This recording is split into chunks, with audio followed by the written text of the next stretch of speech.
River City current, shall we? I think the current is flowing definitely towards this story. Everybody's talking about Gardner Minshew and Nick Foles. That's right. So the announcement came yesterday. Nick Foles will be the starting QB for the Jags. And a lot of people weren't sure about this, but I think the outing in London by Minshew, it kind of, let's just say, made it easier to decide what to do. But all in all, Minshew did awesome. He really did. Oh, yeah. And it's not even just to his swagger or everything that was following him with his image. On the field, he was a great player. But it's time now to put Foles in. Everybody's behind Foles, and we'll see what happens. There's a reason why there's a lot of money invested in him. I mean, as a 6th-round pick, as a rookie that came in and showed as well as he did, he had minimal interceptions. He had a rough game outing last week, but, you know, teams get tape and that kind of thing. But when you got $22 million on the books, you want to see how that money drives. Yeah, absolutely. I think, too, a lot of people thought, okay, this is Gardner's job to lose, but it was never that way. It was his job to blow us away and keep. And maybe if we were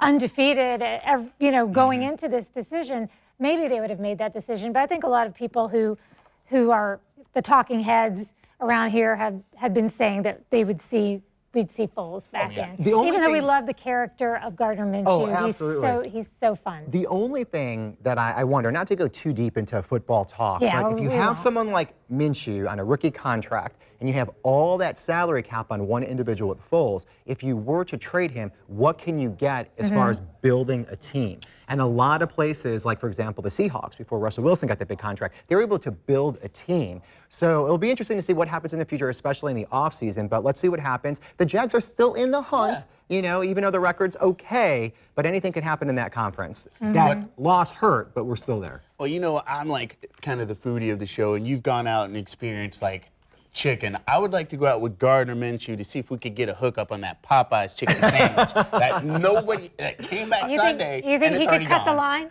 Do you think he could cut the line? Yeah. We show up in jorts and a mustache? Even though he's not starting, maybe he can. So let's bring that back. So Popeyes, they launched this like really a whole campaign to go head-to-head with Chick-fil-A to have the best chicken sandwich. And in a matter of weeks, they sold out. You couldn't get it. They took it off because I think they ran out of buns. Out of all things, they ran out of buns. And then I went out to try to, you know, find one with our producer Abby, and it was probably about a month in the making for us trying to find this. We ended up just making one, and that's what they advise to do: bring your own bread and all that stuff. So they are back out now at Popeyes. I'm not sure though, you know, if they sold out. Yeah, I know there's a lot of lines. I don't know anybody. Fights, like serious fights. Yeah, serious violent fights, and then also. One of the things that they did do is launch it specifically on a Sunday so that they could say a message to Chick-fil-A not open on Sunday. But who was I just seeing was in the news?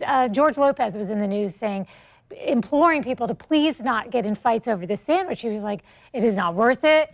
Please, everybody, just do not get in a fight. It is a chicken sandwich. Yeah. It makes you think of like Black Friday those videos. You're like, oh yeah, it's a chicken sandwich. Right. You know? Must be really good. I haven't tried it yet, so we'll see. Mark only got to make his own. Yeah, but it wasn't the same. It was like 3 chicken strips and a brioche bun and pickle. You know, I mean, it was a solid sandwich, don't get me wrong, but I'm curious to try, you know, the original now that it's out again. We need to re-air that segment because that was gold. So just to tease something in the future, Abby and I went out, and there's this other sandwich out there that you take 2 Krispy Kremes and you put it together on a sandwich. Yeah. So that's in the works. Is that in the future? Am I invited? We already shot it. We're putting it together. Yeah, but it's in the can is what we say. It's a thing. It's actually out there in certain markets, so we wanted to make our own. Yeah. Oh, so you can't go get that here? No. Okay. We like it. We'll have more when the story resurfaces. And we'll also have more River City Live right after this.